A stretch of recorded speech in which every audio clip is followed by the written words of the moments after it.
আসসালামু আলাইকুম ওয়া রাহমাতুল্লাহি ওয়া বারাকাতুহু। আলহামদুলিল্লাহি রাব্বিল আলামিন ওয়াসসালাতু ওয়াসসালামু আলা আশরাফিল আমবিয়াই ওয়াল মুরসালিন নবিয়িনা মুহাম্মদ ওয়া আলা আলিহি ওয়া আসহাবিহি ওয়া আতবাইহি আজমাইন আম্মা বা'দ। ফাকাদ ক্বালা আল্লাহু তাবারাকা ওয়া তাআলা ওয়া মিন আয়াতিহি খালকুস সামাওয়াতি ওয়াল আরদ ওয়া ইখতিলাফু আলসিনাতিকুম ওয়া আলওয়ানিকুম ইন্না ফি যালিকা লাআয়াতিল লিল আলিমিন। আলায়াতুল কারিমা। সম্মানিত দর্শক ও শ্রোতা, দিনী ভাই ও বোনেরা, আজকে আমি যে বিষয়ে কথা বলতে চাই সেটি হলো কোরআন সুন্নাহ বোঝার জন্য, কোরআন সুন্নাহকে জানার জন্য আরবি ভাষা শিক্ষার গুরুত্ব ও মর্যাদা। তো সেই বিষয়ে আমি আপনাদের দৃষ্টি আকর্ষণ করব। আশা করি আপনারা মনোযোগ সহকারে শুনবেন, কারণ আরবি ভাষা হচ্ছে সর্বশ্রেষ্ঠ সর্বশেষ আসমানি কিতাব আল কুরআনুল কারীমের ভাষা। আরবি ভাষা হচ্ছে আমাদের ইমানের ভাষা, আমাদের ইবাদতের ভাষা, আমাদের জিকির আজকারের ভাষা, এবং আল্লাহ পাক রব্বুল আলামিন সর্বশ্রেষ্ঠ আসমানি কিতাব নাজিল করার জন্য আরবি ভাষাকেই তিনি পছন্দ করেছেন। অতএব প্রত্যেক মুসলমানের উপর অপরিহার্য কর্তব্য হচ্ছে আরবি ভাষা শিক্ষা করা। উলামায়ে ইসলাম বলেছেন আরবি ভাষা শিক্ষা করা এটা ফরজ, অবশ্য কর্তব্য। নামাজ পড়তে সূরা ফাতিহা পড়তে হয়, তার সাথে অন্য সূরা মিলাতে হয়, এরপরে রুকু সেজদা, এই নামাজের অন্যান্য আরকানগুলো সম্পন্ন করতে গিয়ে আজকার আছে, জিকির আছে, এগুলো আরবিতেই উচ্চারণ করতে হয়। সূরা ফাতিহা এবং অন্য সূরা মিলানো বা কয়েকটা আয়াত মিলানো, এই সবগুলোই আরবি। তো নামাজ নামক শ্রেষ্ঠ ইবাদত আদায় করতে আরবি ভাষা অর্থাৎ কোরআন শিখতে হয়। আর আল্লাহ তাআলা আমাদের যেহেতু সৃষ্টিকর্তা, তিনি আমাদের রব, তিনি আমাদের মাবুদ, তিনি আমাদের সবকিছু। অতএব তার ভাষা, তার কালাম শিক্ষা করা খুবই জরুরি। আল্লাহর রাসূল সাল্লাল্লাহু আলাইহি ওয়াসাল্লাম বলছেন, যে ব্যক্তি পছন্দ করে, যে ব্যক্তি কামনা করে তার রবের সাথে কথা বলাকে, সে যেন কুরআনুল কারীম পড়ে। সুবহানাল্লাহিল আযীম। তাহলে যে ব্যক্তি কুরআনুল কারীম পড়বে, কুরআনুল কারীম তিলাওয়াত করবে, সে যেন তার রবের সাথে কথা বলছে। অতএব কুরআনুল কারীম বুঝে পড়তে হবে, হাদিস শরীফও বুঝে পড়তে হবে, বুঝে পড়ার চেষ্টা করতে হবে। এক কথায় কোরআন সুন্নাহ বুঝার জন্য আরবি ভাষা শিক্ষা করা এটা ফরজ, অবশ্য কর্তব্য। কিন্তু লজ্জার বিষয় হলো, আমরা যারা আজকে নামে মুসলমান, আমাদের ইমানের মধ্যে দুর্বলতা দেখা দিয়েছে, বা আমরা এমন এক যুগে আছি যেটা ইমান হারানোর যুগ। এই জন্য কুরআনুল কারীম পড়া, কুরআনুল কারীম তিলাওয়াত করা, অধ্যয়ন করা, বোঝা, সে অনুযায়ী আমল করা, এর প্রতি আমাদের কোনো আগ্রহ নেই, আমরা এর কোনো প্রয়োজনীয়তা ফিল করি না। এই কারণেই ইমাম আবুল জাওজা রহিমাহুল্লাহ বলছেন যে নাকলুল হিজারা আহওয়ানু ইনদাল মুনাফিক মিন কিরাআতিল কুরআন, যে একটা মুনাফিকের নিকট পাথর, বড় বড় পাথর স্থানান্তর করা, এটা তুচ্ছ এবং সহজ কুরআনুল কারীম তিলাওয়াত করার চেয়ে। মানে কুরআনুল কারীম তিলাওয়াত করা, কোরআন অধ্যয়ন করা, এটা মনে করে মহা ভারী কাজ, কঠিন কাজ।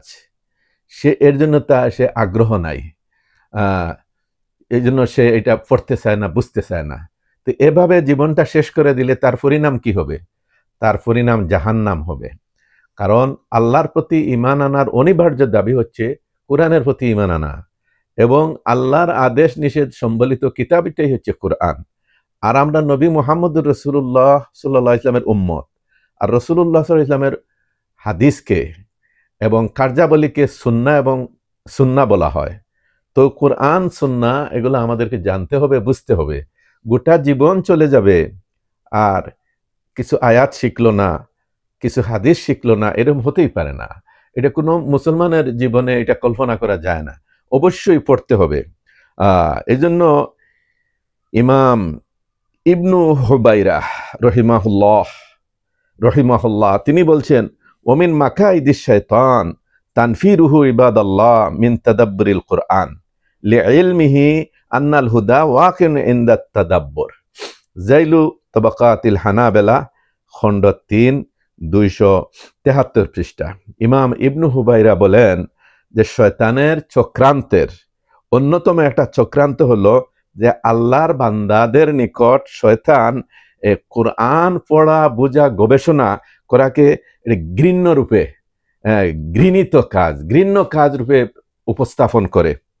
যে কারণে সে এটা বুঝে যে হেদায়াত তো কোরআন বুঝে চিন্তা ভাবনা করে পড়লেই হেদায়াত লাভ করবে, সে সঠিক পথ লাভ করবে। এর জন্য কোরআনের প্রতি এটা ঘৃণা তৈরি করে দেয়। নাউজুবিল্লাহ মিন যালিক। তো অতএব সম্মানিত দিনী ভাইরা, আমাদের উচিত আরবি ভাষা শিক্ষা করা। পৃথিবীতে অসংখ্য অগণিত ভাষা আছে। মানুষের রং যেমন বিভিন্ন বিভিন্ন রঙের মানুষ আছে, সাদা, কালো, শ্যামলা, ঠিক তেমনিভাবে ভাষাও বিভিন্ন বিভিন্ন ভাষা আছে। এগুলার মাধ্যমে মানুষ তার মনের ভাব প্রকাশ করে। আর কুরআনুল কারীমে আল্লাহ পাক রব্বুল আলামিন বলছেন, লাকাদ আনজালনা ইলাইকুম কিতাবান ফিহি যিকরুকুম আফালা তাকিলুন, নিশ্চয়ই তোমাদের নিকট তোমাদের প্রতি একটি কিতাব নাজিল করেছি, এই কিতাবের মধ্যে তোমাদের আলোচনা রয়েছে, তোমাদের জন্য উপদেশ রয়েছে। আফালা তাকিলুন, তোমরা কি বুঝবে না, তোমরা কি অনুধাবন করবে না? তো অবশ্যই করতে হবে। রাসূল করিম সাল্লাল্লাহু আলাইহি সাল্লাম তার হাদিসে বলেছেন, লাম ইয়াফকাহ মান কারা আল কুরআনা ফি আকাল্লা মিন সালাস, ওই ব্যক্তি কোরআন বুঝেইনি যে 3 দিনের কম সময়ে কোরআন পড়ে ফেলেছে, 3 দিনের কম সময়ে কোরআন খতম করেছে, সে তো কোরআন বুঝেইনি। তাহলে বোঝা গেল কোরআন বুঝতে হবে, কোরআন বোঝার জন্য কোরআন পড়তে হবে। সুবহানাল্লাহিল আযীম। এজন্য হযরত ওমর ইবনুল খাত্তাব রাদিয়াল্লাহু তাআলা আনহু বলছেন, তাআল্লামুল আরাবিয়্যা ফাইন্নাহা মিন দীনিকুম, তোমরা আরবি ভাষা শিক্ষা করো, এটা তোমাদের দ্বীনের অন্তর্ভুক্ত। সুবহানাল্লাহিল আযীম। হযরত হুসাইন ইবনু আলী রাদিয়াল্লাহু তাআলা আনহুমা বলেন, তাআল্লামুল আরাবিয়্যা ফাইন্নাহা লিসানুল্লাহ আল্লাযী ইউখাতিবু বিহিন নাস ইয়াউমাল কিয়ামা, তোমরা আরবি ভাষা শিক্ষা করো, কেননা এটা হচ্ছে আল্লাহর পছন্দনীয় ভাষা, যে ভাষায় কিয়ামতের দিন আল্লাহ তাআলা তিনি মানুষের সাথে কথা বলবেন। সুবহানাল্লাহ। ইক্তিদাউ সিরাতুল মুস্তাকিমের 207 পৃষ্ঠাতে ইমাম ইবনু তাইমিয়া এই কথাটা উল্লেখ করেছেন, হযরত হুসাইন রাদিয়াল্লাহু তাআলা আনহুর এই কথাটা আমরা দেখতে পাচ্ছি। হাদিস শরীফে আসছে, কবরে যখন মুসলমানকে মৃতকে দাফন করা হয়, কিছুক্ষণ পর নাকির মুনকার ফেরেশতা আসেন। ফেরেশতা আসে এই আরবি ভাষাই প্রশ্ন করেন, মার রব্বুকা, তোমার রব কে? ওমা দীনুকা, তোমার দিন কি, জীবন বিধান কি? ওমান নবিয়ুকা, তোমার নবী কে? ওমা ইলমুকা, তোমার ইলম কি, বিদ্যা কি, জ্ঞান কি? সুবহানাল্লাহ। এরপরে পঞ্চম প্রশ্ন, হাল রাআইতা আল্লাহ, তুমি কি আল্লাহকে চর্মচোখে দেখেছো? তো এই যে প্রশ্ন, এগুলোতে আরবিতে প্রশ্ন করা হবে, প্রশ্ন করা হয়। এই জন্য ইমাম শাফিঈ রহিমাহুল্লাহ বলছেন, ইয়াজিবু আলা কুল্লি মুসলিম আন ইয়াতাআল্লামা মিন লিসানিল আরব, প্রত্যেক মুসলমানের উপর ওয়াজিব, অবশ্য কর্তব্য, আরবের ভাষা শিক্ষা করা, আরবি ভাষা শিক্ষা করা।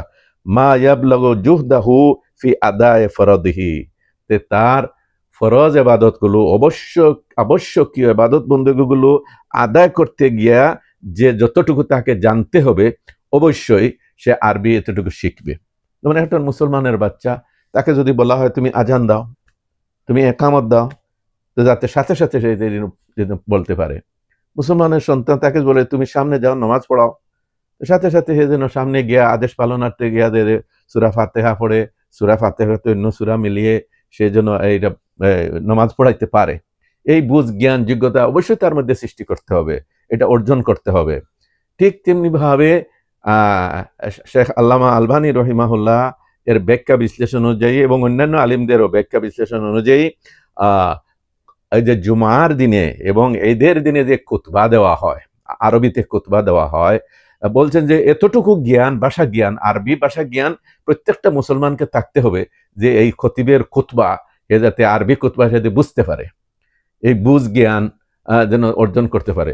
লজ্জার বিষয় হলো এই প্রতিবেশী দেশ ভারতে হিন্দু ছেলেমেয়েরা মাদ্রাসায় লেখাপড়া করে, আরবি ভাষা শিক্ষা করে, এবং আরবি ভাষা শিক্ষা করে আরবি ভাষার উপর একটা মাহারত, একটা যোগ্যতা অর্জন করে, এবং সে মিডিল ইস্ট যায়, মধ্যপ্রাচ্যের দেশগুলোতে চাকরির জন্য যায়, অনেকে নাম পরিবর্তন করে মুসলিম নাম ধারণ করেও জাল ফাস্টফুডের মধ্যে যায়। কিন্তু এই যে আরবি ভাষা শিখে গেছে, হিন্দু ছেলে, হিন্দু মেয়ে আরবি ভাষা শিখছে, মাদ্রাসায় পড়ে, সে এখন মিডিল ইস্ট গিয়ে সে ভাষা জানা থাকার কারণে সে বড় বড় চাকরি পায়, সে অফিসার হয়ে যায়, ম্যানেজার হয়ে যায়, পরিচালক হয়ে যায়, বড় অঙ্কের বেতনে সে চাকরি করতে পারে।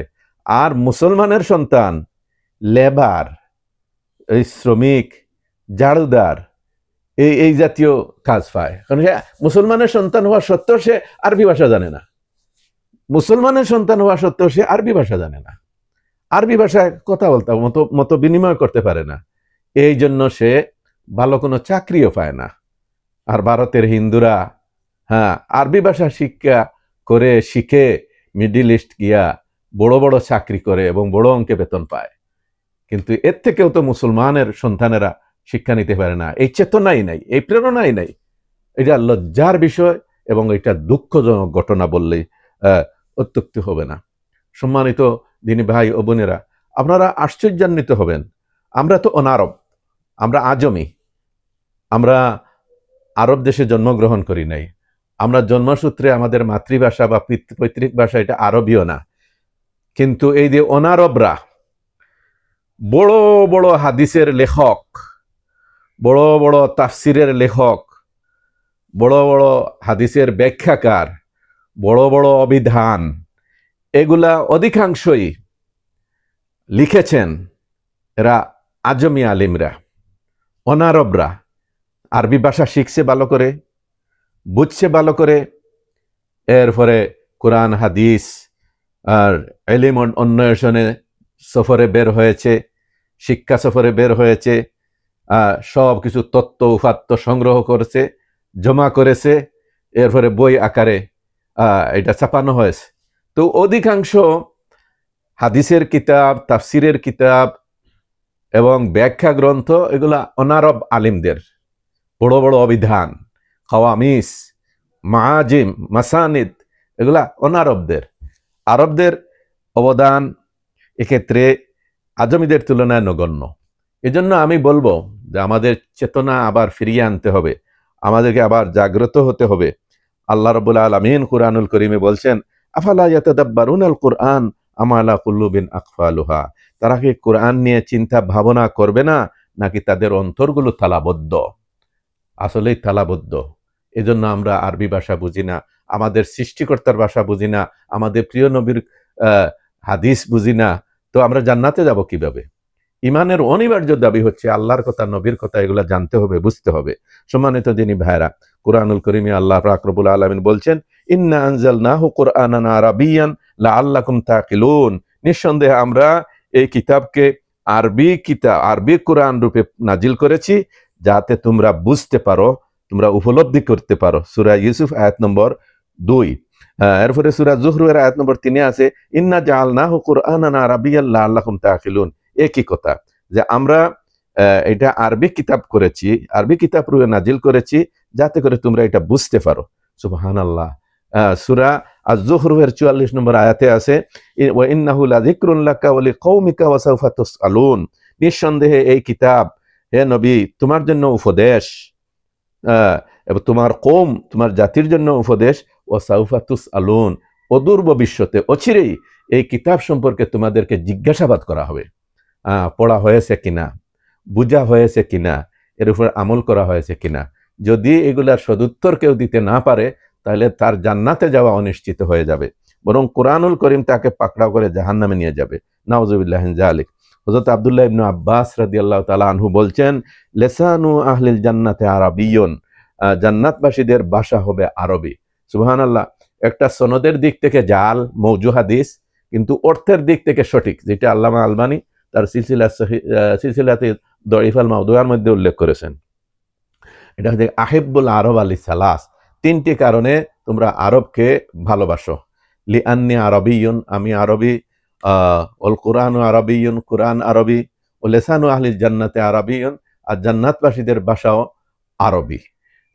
তো এটা জাল হাদিস, কিন্তু তার অর্থ মর্মটা সঠিক, এটা আল্লাহ আলবানী রহিমাহুল্লাহ বলছেন।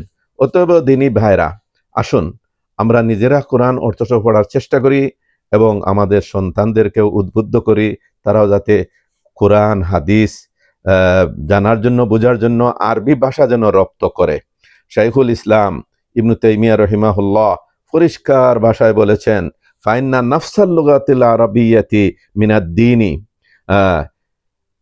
আরবি ভাষা, খুদ আরবি ভাষাটাই হচ্ছে গিয়ে দিনের অন্তর্ভুক্ত। ও মারিফাতুহা ফরজুন ওয়াজিবুন, আর এই আরবি ভাষাটা জানা, শিক্ষা করা এটা ফরজ, আবশ্যকীয় ফরজ। ফাইন্না ফাহমাল কিতাবি ও সুন্নাহ ফরদুন, কেননা কোরআন সুন্নাহ বুঝার জন্য চেষ্টা করা এটা ফরজ কাজ। ওয়ালা ইয়াফহামু ইল্লা বিফাহমিল লুগাতিল আরাবিয়্যা, আর কোরআন সুন্নাহ বোঝা যাবে না, কোরআন আরবি ভাষা না বুঝা ছাড়া, আরবি ভাষা বুঝা ছাড়া কোরআন সুন্নাহ বোঝা যাবে না। ও মা লা ইয়াতিমুল ওয়াজিব ইল্লা বিহি ফাহুয়া ওয়াজিব, আর যে জিনিসের দ্বারা ওয়াজিব পূর্ণ হয় না এই জিনিসটাই শিখতে হবে, এইটা শেখাটাই ওয়াজিব। অতএব সম্মানিত দিনী ভাইরা, আসুন আমরা নিজেরা আরবি ভাষা শিক্ষা করি, নিজেদের সন্তানদেরকেও আরবি ভাষা, ভাই বিরাদরদেরকে এবং শিক্ষা প্রতিষ্ঠানের ছাত্র শিক্ষার্থীদেরকেও আমরা আরবি ভাষা শিক্ষার জন্য উদ্বুদ্ধ করি।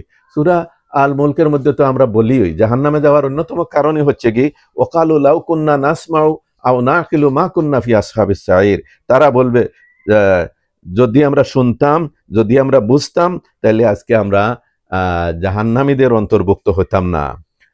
তো জ্ঞান অর্জনের যে উপাদান গুলা আপনাকে আমাকে দেওয়া হয়েছে, যেটাকে ওয়াসাইলুল ইদরাক বলা হয়, এটাই হচ্ছে গিয়া শ্রবণ শক্তি, দৃষ্টি শক্তি, চিন্তা শক্তি, অনুধাবন শক্তি। এজন্য আল্লাহ তাআলা বলছেন সূরা আন-নাহলের মধ্যে ৭৮ নম্বর আয়াত, আল্লাহু আখরাজাকুম মিন বুতুনি উম্মাহাতিকুম লা তা'লামুনা শাইআ ওয়া জাআলা লাকুমুস সামআ ওয়াল আবসারা ওয়াল আফইদা লাআল্লাকুম তাশকুরুন। আল্লাহ তাআলা তোমাদেরকে তোমাদের মায়ের গর্ভ থেকে বের করেছেন এই অবস্থায় যে তোমরা কিছুই জানতে না। তিনি তোমাদের জন্য শ্রবণ শক্তি, দৃষ্টি শক্তি, অনুধাবন শক্তি, অন্তঃকরণ দিয়েছেন, যাতে করে তোমরা কৃতজ্ঞ হও, কৃতজ্ঞতা প্রকাশ করো।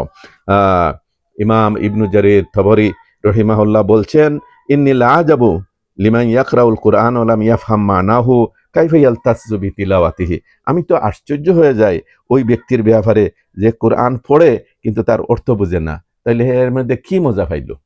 তো অবশ্যই সকল মজা, শিক্ষা, উপদেশ, জ্ঞানের ভান্ডার অর্থ মর্মর মধ্যে রয়েছে।